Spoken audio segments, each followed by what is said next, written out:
The Lord of the Rings is undoubtedly a great work by Tolkien, but The Hobbit narrates events no less significant in the history of Middle-earth.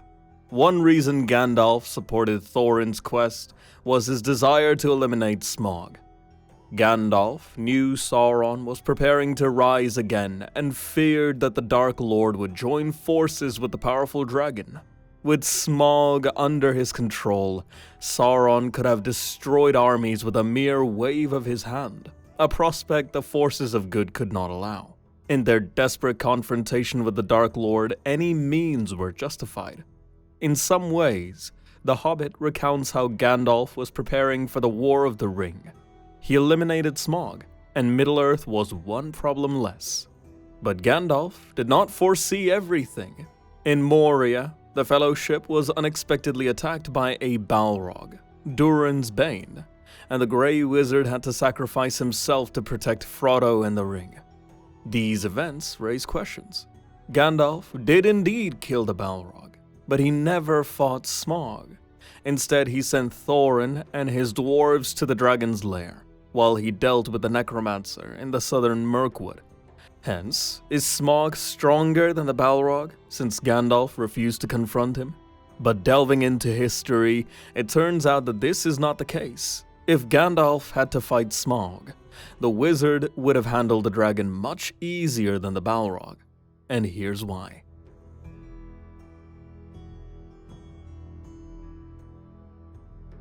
Where did Balrogs come from? In a conversation with Bilbo, SMAUG boasted that he had killed many warriors when he was young and weak, then mentioned that he had grown much stronger over the centuries. This suggests that he was born in Middle-earth, like many later dragons, and did not have a high origin like the Maiar. Undoubtedly, the dragon is strong, but the idea that SMAUG could defeat Durin's Bane is fundamentally incorrect, and we can prove it. Durin's Bane is a true primordial demon. Tolkien directly indicates the origin of the Balrogs in the Silmarillion and other texts. Balrogs are Maiar, seduced by Morgoth, fallen into darkness and flame, like the rebellious angels descended from heaven in Milton's Paradise Lost. Balrogs are much older than dragons. They are beings with more spirit than flesh, and possess the same powers as other Maiar, such as Gandalf. Dragons, however, are greedy and vain. They are entirely bound to the physical world, so a dragon's convincing victory over a Balrog seems unlikely.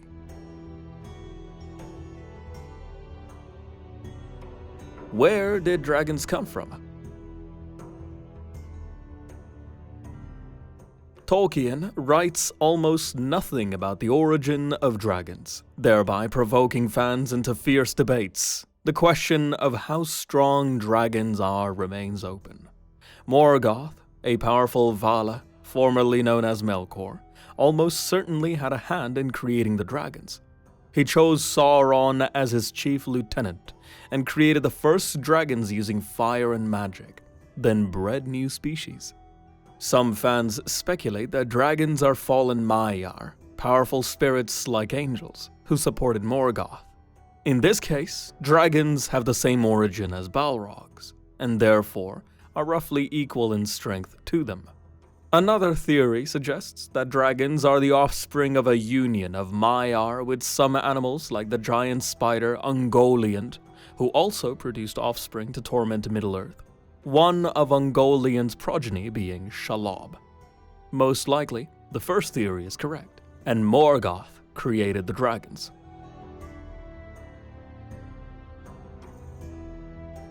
Who would win in a fight, SMAUG or Durin's Bane? Many fans believe SMAUG would have prevailed. After all, he was much larger than Durin's Bane. Plus, he could fly, while the Balrog could not rise into the air, even though it had wings. It seems that fans' opinions have been influenced by other popular dragons, like Balerion from Game of Thrones. In most fantasy worlds, dragons embody boundless power. They fly swiftly and breathe fire, and they are very smart, elevating them to a new level compared to most monsters. Once, SMAUG was young, by his own admission, whereas the Balrog was never young. It existed before the beginning of time, and in addition had more experience in battles, likely participating in some epic battles detailed in the Silmarillion. And these are not the only reasons why it would have defeated the dragon. The Balrog was one of the Maiar, and SMAUG's fire could not harm it. The demon, shrouded in the ancient flames of Morgoth, made fire part of its essence. Moreover, Balrogs were skilled in magic. The movie does not show this, but in the book, The Fellowship of the Ring, the Balrog nearly overcame Gandalf in a magical duel. As Tolkien writes, this happened before the Fellowship reached the bridge, and SMAUG, as strong as he was, fell to a single arrow fired by a man. In other words, even a fierce beast like SMAUG, no matter his size, posed no threat to a Balrog. The only thing SMAUG could do was flee the battlefield, flashing his wings.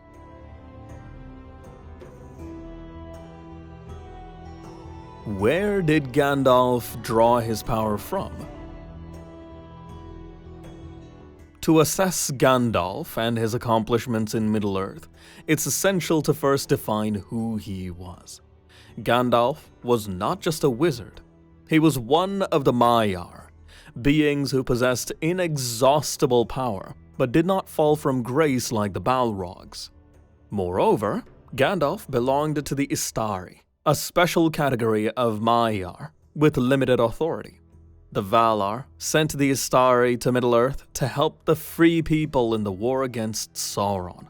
The Valar forbade the Istari from using their magical abilities to their fullest extent to prevent the wizards from succumbing to temptation and joining evil. In the War of the Ring, Saruman betrayed the other wizards and served Sauron, proving the Valar's fears were not unfounded. Once in Middle-earth, Gandalf was forced to abide by these rules. The magic he used was subtle and could be dismissed as mere coincidences. For example, in The Fellowship of the Ring, when the heroes approached the gates of Moria, Gandalf cast a spell to make the moon emerge from behind the clouds and illuminate the runes on the doors. This can be seen in both the film and the book. Only the most powerful wizards can control the weather. Yet there will always be those who say it's not magic. Most of the time he spent in Middle-earth, Gandalf kept his powers under control, concealed them, and thus avoided the temptation that Saruman succumbed to. Why did Gandalf fight the Balrog but not engage SMAUG? By refusing to fight SMAUG, Gandalf once again restrained his power and made a strategically correct decision, further proving the danger posed by the Balrog. Gandalf recognized the threat from SMAUG but could not oppose the dragon one-on-one. It would have been against the Valar's decrees. Therefore, the wizard chose an indirect approach, rallying dwarves and one hobbit to his side to remove the dragon from the Middle-earth chessboard. He himself decided to deal with Sauron, who was gaining strength in the south of Mirkwood, disguised as the Necromancer. The encounter with the Balrog occurred under entirely different circumstances. Gandalf did not know that a Balrog had settled in Moria. When the truth was revealed, the wizard was forced to act. He had no time to call for help. He had to fight with all his might to protect the Fellowship. If Gandalf had not resisted the Balrog, everything would have been lost. Simply put, Gandalf's decision to fight the Balrog and refrain from battling SMAUG had nothing to do with the strength of his opponents.